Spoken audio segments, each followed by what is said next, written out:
नमस्कार, आप देख रहे हैं बिग फाइट लाइव। आपके साथ मैं हूं श्वेता मिश्रा अवस्थी। 15 दिसंबर यानी कल का दिन राजस्थान के लिहाज से खास है और खास बीजेपी के लिए भी है, क्योंकि बीजेपी ने भजनलाल शर्मा पर दांव लगाकर विरोधियों को संदेश दे दिया है कि 2024 की लड़ाई भी दिलचस्प होने वाली है। भले ही ये शपथ ग्रहण समारोह आम हो, नई सरकार का शपथ 2024 के लिए बीजेपी के जीत का पथ आसान करेगा, क्योंकि पीएम मोदी ने नई पीढ़ी की लीडर बनाकर जनता को क्लियर मैसेज दे दिया है। अब आने वाला वक्त युवा पीढ़ी का है और यही युवा पीढ़ी 2024 में बीजेपी के लिए तुरुप का इक्का साबित होगी और बीजेपी प्रचंड बहुमत के साथ केंद्र में हैट्रिक लगाने में कामयाब होगी। शपथ ग्रहण समारोह में पीएम मोदी, अमित शाह समेत कई दिग्गज शामिल होंगे और इसे शक्ति प्रदर्शन भी समझा जा सकता है। फिलहाल अल्बर्ट हॉल सजकर तैयार है, बस इंतजार है मेहमानों का और शपथ ग्रहण का। कल से राजस्थान में भजन राज का आगाज हो जाएगा। आज चर्चा इसी खास मुद्दे पर।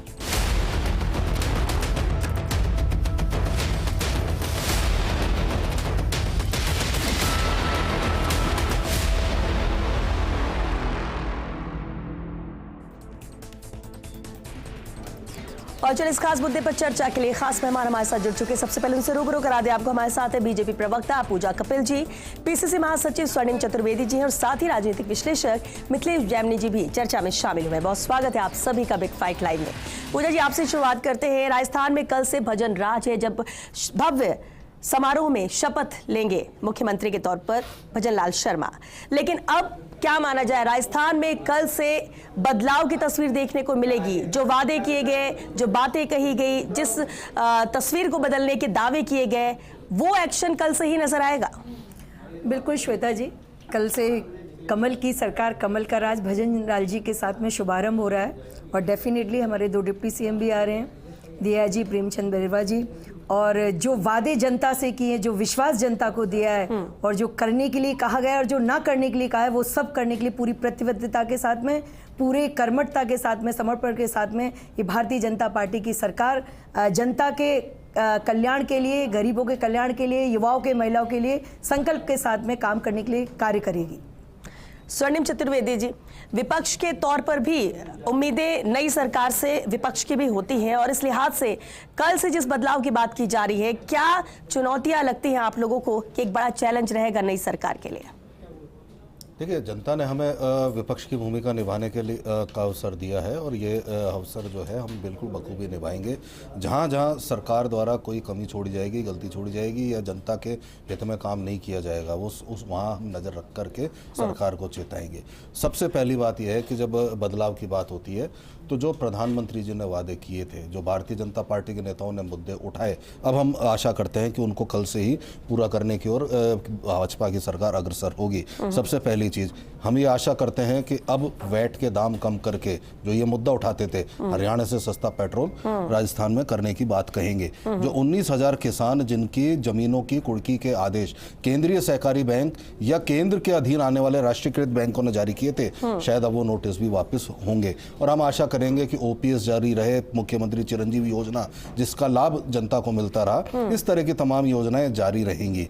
और ये सब काम अगर करते हैं तो हम ये मानेंगे कि प्रधानमंत्री जी ने जो राजस्थान को कहा था कि उनकी वादा जो है गारंटी पूरी करने की गारंटी होता है, तो निश्चित रूप से वो बार बार उनको याद दिलाएंगे। हम याद दिलाएंगे ईआरसीपी का वादा आपको निभाना है। हम बार बार याद दिलाएंगे कि जो आपने महंगाई को कम करने का या आपने सुरक्षा की जो बात कही थी, अब कंपलसरी एफआईआर तो हमने की थी, वो भी आगे जारी रहे, इसके लिए भी कदम उठाएंगे और निश्चित रूप से इन सबको ये होए, ये काम करे सरकार, इसकी निगरानी हम करेंगे। चलिए, यानी आप ये कहना चाहते हैं कि कल से अगर एक्शन मोड में सरकार है तो एक्टिव मोड में विपक्ष भी रहेगा इन सभी मुद्दों को याद दिलाने के लिए। मिथिलेश जैमिनी जी, ये सिर्फ कल सरकार का शपथ नहीं है, बल्कि इसे 2024 के विजय पथ के तौर पर भी देखा जा रहा है। इस बड़े फैसले को, ये जो सीएम का चुनना या फिर बड़ी जिम्मेदारी के तौर पर 2 उप मुख्यमंत्री के तौर पर भी कल शपथ होगी, युवाओं को, नए चेहरों को मौका देने की बात होगी। बहुत सारे मैसेज हैं जो एक साथ देने की कोशिश की गई है 2024 के मद्देनजर। आप इसे कैसे देखते हैं? देखिए, निश्चित रूप से कल की जो सूरज की नई किरण आएगी, उसके साथ ही 25 साल बाद एक नए युग का सूत्रपात भी होगा, क्योंकि अब तक पूरे राजस्थान ने या तो वसुंधरा जी को देखा है या अशोक गहलोत को देखा है। तो 25 साल के बाद राजस्थान एक नए मुख्यमंत्री को देख रहा है और वो ऐसा मुख्यमंत्री है जो अपने जन्मदिन के दिन शपथ ले रहा है और गरीब आंचल से निकल के, गांव से निकलकर यहां तक आया है। तो निश्चित रूप से उन्हें पता है ग्रामीण क्षेत्रों की परेशानी क्या है। और ईआरसीपी की अभी स्वर्णिम जी बात कर रहे थे, आज ही सदन में जल शक्ति राज्य मंत्री ने जवाब दिया है कि राजस्थान सरकार ने उस फॉर्मेट में आवेदन ही नहीं किया। तो अब उम्मीद है, क्योंकि वो पूर्वी राजस्थान से आते हैं, वो 13 जिलों के कंठ प्यास बुझेगी और उस फॉर्मेट में आवेदन करेंगे। जो गलती पिछली सरकार ने की वो नहीं करेंगे। लेकिन जो कई चुनौतियां भी अपरंपार है, उन चुनौतियों में सबसे बड़ी चुनौती है कि राजस्थान की अर्थव्यवस्था पूरी तरह ठप हो गई है, आईसीयू में है। रोडवेज कर्मचारियों को 2 महीने से वेतन नहीं मिला है। राजस्थान विश्वविद्यालय में प्रोफेसरों को आधी पेंशन मिल रही है और मेडिकल के बिलों का भुगतान बंद हो चुका है। तो इस खस्ता हालात में आप कमान संभाल रहे हैं और सपने बड़े बड़े हैं। उनमें सबसे बड़ा नौजवान का सपना है कि पेपर लीक कैसे रोकोगे।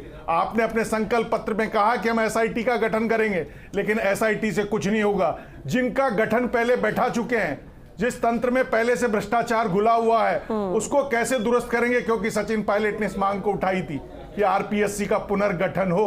वो क्या होगा? तो युवाओं के लिए सबसे बड़ी, किसानों के लिए आपने कहा 12,000 रुपए देंगे, तो 6,000 रुपए तो केंद्र सरकार देती है किसान सम्मान निधि के। 6,000 रुपए आप कब देंगे? पहली किस्त आप दे देंगे 2024 से पहले, तो किसानों में नई ऊर्जा का संचार हो जाएगा। दूसरा, जो मुख्यमंत्री भजनलाल जी ने भी कहा है और प्रधानमंत्री ने भी कहा है कि जो अच्छी योजना उनको बेहतर करेंगे। मान लीजिए चिरंजीवी योजना जी की अभी याद बात कर रहे थे, आज कोई वाल्व चेंज कराता है तो वाल्व तो चेंज हो जाता है, लेकिन 15-20 हजार रुपए और लगते हैं, तो उसमें सुधार हो उस गरीब के लिए, ये इंपॉर्टेंट है। और दूसरा इंपॉर्टेंट है कि राजस्थान में जो करप्शन का परसेप्शन है उसे कैसे तोड़ा जाए। क्योंकि जो सरकारी बिल्डिंगों से सोने की सिल्लियां मिली है, जो नकदियां मिली है, जो लोकरों ने सोना उगला है, जो बाबा किरोड़ी लाल मीणा ने आंदोलन चलाया 4.5 साल तक, उन पर विराम लगाने के लिए क्या ठोस नीति बनाएंगे? उनके लिए आप किन चेहरों का चयन करेंगे मंत्रियों का? और दूसरा एक इंपॉर्टेंट चीज है कि जिस तरीके से आज गोविंद सिंह डोटासरा जी ने उप मुख्यमंत्री की बात कही है, आप देखिए, खुद करे तो ठीक है, आप डीके शिव कुमार को शपथ ले रहे थे, अशोक गहलोत जी वहीं बैठे थे, क्या हो गया था उनको? और जब आपको पता यही अल्बर्ट हॉल था 2018 में, कितना जलील किया गया था उस किसान के बेटे सचिन पायलट को कि अशोक गहलोत ने जिद कर ली कि ये मंत्री के रूप में शपथ लेगा, और उसे मंत्री के रूप में शपथ लेनी पड़ी। और अशोक गहलोत जी ने मुंह से नहीं कहा कि उप मुख्यमंत्री है, अविनाश पांडे को मंच पर आकर कहना पड़ा कि ये उप मुख्यमंत्री है। आप इतनी जलील कर करके राज चला रहे हो। स्वर्णिम जी, ये बेहद अहम है कि आप अगर कर रहे हो तो सब ठीक है, दूसरा करो तो वही आप मुद्दा और वही सवाल।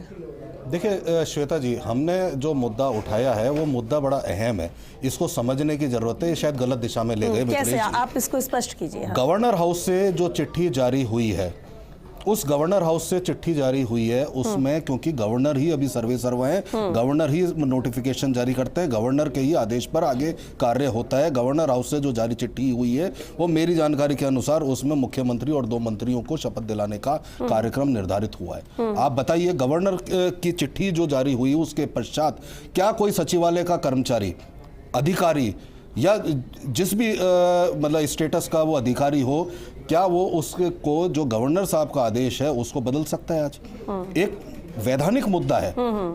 तो गवर्नर अगर चिट्ठी निकालें, जारी करें और मंत्री की शपथ दिलाने की बात कहते हैं, तो क्या सचिवालय, शासन सचिवालय से या विधानसभा सचिवालय से उस आदेश को बदल करके क्या आप उसमें पद बदल सकते हैं? एक ये डिबेट का मुद्दा है, विचार का मुद्दा है। इस बात को हमने उठाया है।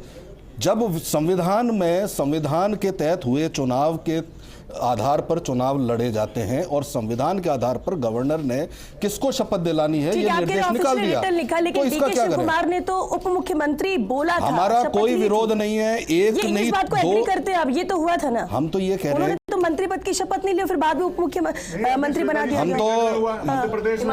हम तो ये कह रहे हैं कि आप 2 बार ओथ के दौरान उन्होंने कहा है, उस पद की बात की है,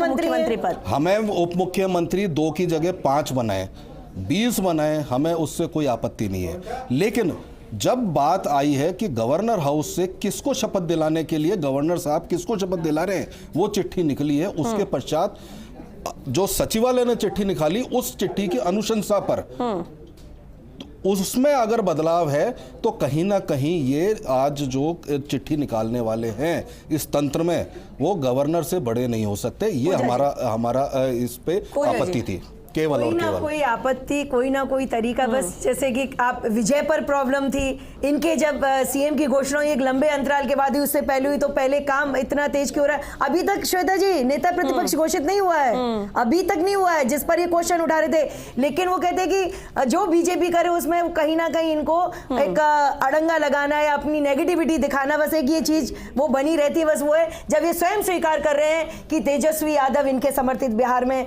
इन्हीं के कांग्रेस से ये परंपरा चलती आई, चाहे वो बिहार से ही परंपरा चली, मध्य प्रदेश में रहे, हरियाणा में रहे, अभी कर्नाटक में है और स्वयं इस राजस्थान में हमारी अपने प्रदेश में रहे हैं। तो मैं इस चीज को क्या कहूं कि सोच अपनी पॉजिटिव रखिए, सकारात्मक रखिए। मैं यही सलाह देना चाहूंगी अपने कांग्रेस के लोगों को और टोडासरा जी को कि सकारात्मक रहिए। जनता ने आपको भारतीय जवाब जनता दिया है। पार्टी, देखिए मुख्यमंत्री या उप मुख्यमंत्री भारतीय जनता पार्टी को नियुक्त करना है, लेकिन शपथ गवर्नर को दिलानी है। अगर गवर्नर जो हाउस से या गवर्नर साहब की जो चिट्ठी निकली है अगर उसमें नहीं है तो हम कम से कम ये तो बता सकते हैं कि गवर्नर तो शपथ दिला रहे हैं मंत्री पद की और सचिवालय का कोई कर्मचारी निकाल रहा है डिप्टी सीएम की। तो ये क्या इसमें किस तरह से आप पैरिटी बिठाएंगे? क्या गवर्नर से ऊंचे हो गए? क्या भारतीय जनता पार्टी के नेता ऊंचे हो गए या भारतीय जनता पार्टी के नेताओं के निर्देश ज्यादा बड़े हो गए? तो ये चीज है, ये एक वैधानिक प्रश्न है और सबसे बड़ी बात यह है कि इसका जवाब देना पड़ेगा। मिथिलेश जी, ये जो भी जिम्मेदार है देना पड़ेगा।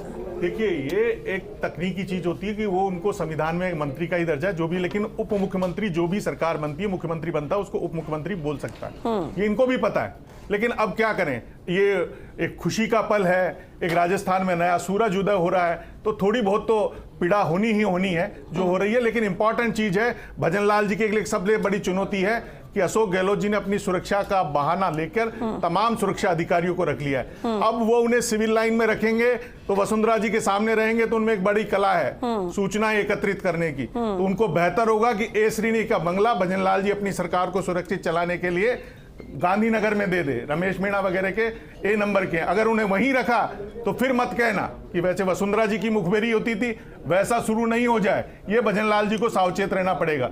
दूसरा एक इंपॉर्टेंट चीज ये है कि आपको राजस्थान में जो सबसे अहम है कि आपको सीकर, चूरू, झुंझुनू 3 जिले हैं, वहाँ 31 सीटें हैं। 31 में से केवल 9 बीजेपी जीती है, 3 लोकसभा सीटें हैं।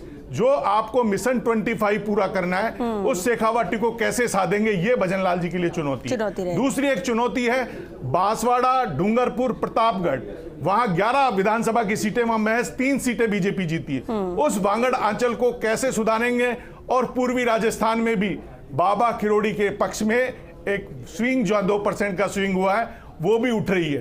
तो आपको लिए ये चुनौतियां, और सबसे बड़ी चुनौती है जो आपने 2.5 लाख सरकारी नौकरियों का वादा किया है, उन नौकरियों में से आप कितना देते हैं? क्योंकि अभी मार्च में फिर आचार संहिता लग जाएगी, 2-3 महीने आपके पास बचे हैं, फिर बजट पूरा पास नहीं होगा, लेखानुदान पारित होगा। और सबसे इंपॉर्टेंट चीज है कि आपका जो मंत्री, मुख्यमंत्री का जो सेक्रेटरी बनता है वो बहुत बढ़िया होना चाहिए, सुनील अरोड़ा जैसा होना चाहिए, क्योंकि पूर्वी राजस्थान का गणित मुख्यमंत्री के मामले में ज्यादा शुभ नहीं रहा है। जगन्नाथ पहाड़िया भी बने थे और 1 साल में हट गए थे। तो आपको अलर्ट रहना पड़ेगा, नहीं कहीं ऐसा नहीं हो तन्मय कुमार की तरह आप बना दो और फिर परेशान होते रहो।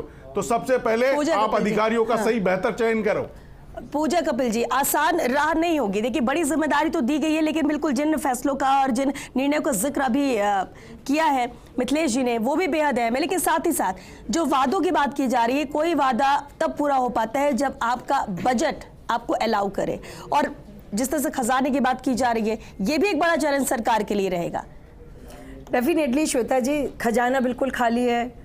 स्थिति ये रही थी कि एम्बुलेंस तक में पेट्रोल डीजल डलाने की स्थिति नहीं थी, लेकिन पूर्व में भी भारतीय जनता पार्टी एक पूरी जनता के विश्वास को जीतते हुए, सर्व वर्ग के कल्याण को करते हुए वसुंधरा जी के नेतृत्व में भी सरकार चला चुकी है। और हम हर बार चाहे केंद्र की बात हो चाहे राज्य की बात हो, हम खजाना भर कर जाते हैं। ये कार्य करने की क्षमता, कुशलता और आपकी नैतिकता, आपकी पारदर्शिता, आपकी ईमानदारी सरकार लेकिन चैलेंज डिपेंड करता है। चैलेंज, चुनौती बिल्कुल है। पूजा जी, चैलेंज तो ये भी रहेगा कि खजाना तो आप भर के जाएंगे, लेकिन वो जनता की जेब से ना जाए, जनता को राहत भी मिले, ये भी ध्यान रखना। यही तो बड़ी चुनौती है। यही तो कुशल नेतृत्व और अपनी ईमानदारी से, कर्मठता से काम करना है। यही मोदी सरकार चल रही है। और पूर्व में भी जब भारतीय जनता पार्टी की सरकार चली तो श्वेता जी ऐसा कोई काम नहीं जिसको रोका गया हो, और खजाना खाली का हमने कभी ढपली नहीं बजाई जैसे यहाँ बजती रहती है। जो काम जनता के हित में होगा उसके लिए संसाधनों को जुटाना, ये पूर्ववर्ती हमारी भाजपा की सरकार करते हैं, और इस बार भी संपूर्ण वादों को निभाते हुए जनता के हित के लिए आए और निश्चित तौर पर करेंगे हम इस काम को। ठीक है, बिल्कुल आशा करते हैं। हमने तो जो भी खजाना भरने की जगह जनता को राहत देने का कार्य किया, जनता को राहत दे रहे थे ना, मोदी जी की बढ़ाई हुई महंगाई से दी है हमने, और जो काम किया वो सब जनता के लिए किया। अब खजाना भरना है भारतीय जनता पार्टी को और खुद पे खर्च करना है तो वो जाने, लेकिन एक चीज तय है कि राजस्थान में अगर जीडीपी बढ़ी है, जिस ग्रोथ रेट थी वो आज तक कभी नहीं रही। आज प्रति व्यक्ति आय अगर बढ़ी है 50,000 रुपए प्रति व्यक्ति के हिसाब से सालाना, तो वो भी हमारी शासन में बढ़ी है। इसलिए ये कहना कि हमने कोई खजाना खाली कर दिया, हमने खजाने का सदुपयोग किया, राजस्व का सदुपयोग किया। नई सरकार फैसले ले, वो आमजन को राहत मिले, और जो पुरानी सरकार ने बेहतर किया है उसको साथ लेकर चलना। मिथिलेश जी देखिए, ठीक है, अभी तो कल मुख्यमंत्री और 2 उप मुख्यमंत्री शपथ लेने जा रहे हैं, लेकिन किसी भी सरकार को बेहतरी से चलाने के लिए उनकी पूरी टीम मजबूत होनी चाहिए। और ऐसे में जब मंत्रिमंडल की बात आती है तो उस लिहाज से भी कैसा देखा जाए कि तमाम वो अहम चेहरों, खासतौर से जो डिजर्विंग है जिस विभाग के लिए, जिस मंत्रालय के लिए, उसे वो दिया जाए ताकि वो उसमें और बेहतरी कर सके।